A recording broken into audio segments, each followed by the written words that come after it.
Hello and welcome to the channel. Be sure to share, like, and comment down below.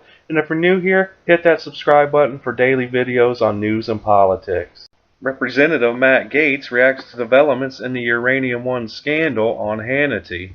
Big news tonight on Uranium One. We're learning that the FBI informant at the center of this scandal, in fact, told congressional committees that Russia paid millions to the U.S. lobbying firm APCO worldwide in a bid to influence then-Secretary of State Hillary Clinton by helping Bill Clinton's charities. In a statement obtained by Fox News, the informant says that Russian nuclear officials told him at various times, quote, they expected APCO to apply a portion of the $3 million annual lobbying fee it was receiving from the Russians to provide in-kind support for the Clintons' global initiative. And APCO was expected to give assistance free of charge to the Clinton Global Initiative as part of their effort to create a favorable environment to ensure the Obama administration made affirmative decisions on everything from Uranium One to the U.S.-Russian Civilian Nuclear Cooperation Agreement. We did reach out to APCO for comment. They told us, in part, the allegations are false and unfounded. APCO also told us that its volunteer work for the Clinton Global Initiative and its engagement with the Russian firm Tenex are absolutely not connected. And last night, a Clinton spokesman called the FBI informant a charade. Joining us now with reaction, Republican Congressman Matt Gaetz, Fox News contributor Sarah Carter. We welcome back John Solomon from the Hill. John, let's start with you. A lot was said about Hillary and all this. Give you a chance to lay this out. Yeah, I think the most interesting thing is we now have a really complete timeline of what the FBI knew when. And we now know that before the Obama administration made the following decisions: restarted the U.S. nuclear cooperation agreement with Russia, approved the Uranium One deal, and then gave clearance so that many utilities in the United States could buy Russian uranium. They knew the following things, at least through the FBI. They knew this. One, that Russia was assisting Iran and their illicit nuclear program. Two, that the APCO, the lobbying firm, at least the Russians were claiming they were paying money to them in an effort to bid to help Hillary Clinton. And three, the very Russian arm, Rosatom's arm in the United States that was sent here to build this uranium business, was engaged in bribery, kickbacks, racketeering, and extortion. If you have all that information, it does raise a great public policy question. Why did the Obama administration, the Hillary Clinton State Department, the other departments, why did they approve these deals? Unbelievable. There was never any sense to that. Sarah, I see you shaking your head. Both you and John have been at the forefront of all of this. You both know the informant. Yes, and these are thousands of documents, Sean, saved from the time he was working with the FBI as an undercover informant. And I stress again, he spent nearly 3 decades working with U.S. intelligence agencies. That includes the FBI on many issues, a number of issues. And I want to go back to one point.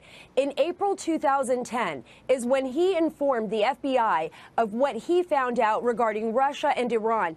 They were aiding Iran with their fabricated assemblies for their nuclear reactors, with consultation and with fuel. So the Obama administration actually knew that this was going on. There was documented proof, there were recordings, but yet in October 2010, they still went through with the deal. The CFIUS approved the deal for the sale of the Canadian firm Uranium One, which had 20% of our uranium mining assets in the United States, in Wyoming in particular. So we have to ask ourselves these questions and say, if there is an investigation, it's going to be up to those investigators at the Department of Justice and others, to look at the money trail.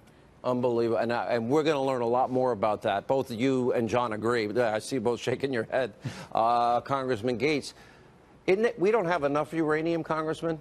The idea that FBI director at the time, Mueller, knew, because we had the informant, about bribery, extortion, kickbacks, money laundering, and this is nearly 18 months before CFIUS signs off on the Uranium One deal, knowing Vladimir Putin wanted a foothold in our industry. It's mind-numbing that this could have ever happened.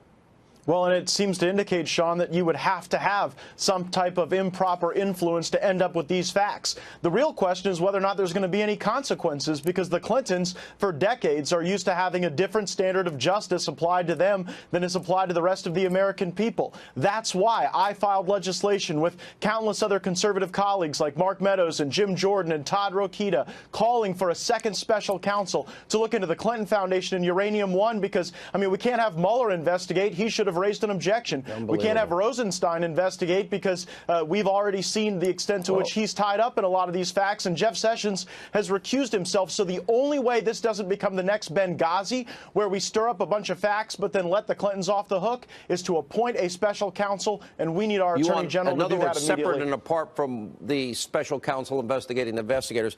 We have so much to get to, so little time. John and Sarah in particular, I want to ask you, will we hear from the informant you both know? John.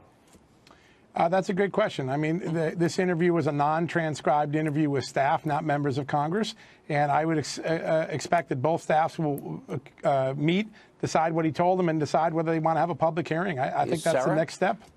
Will we hear from him? Yes, I believe we will, and I think it's vitally important for him to speak publicly. I know that he wants to, but he wants to follow the proper process, and that's with his attorney, Victoria Tonsing, and she will, I think, make it affordable for the American people to see him.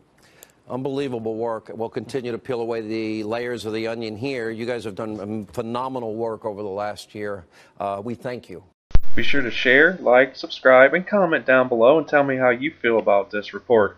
But other than that, I hope you guys have a great day. Peace.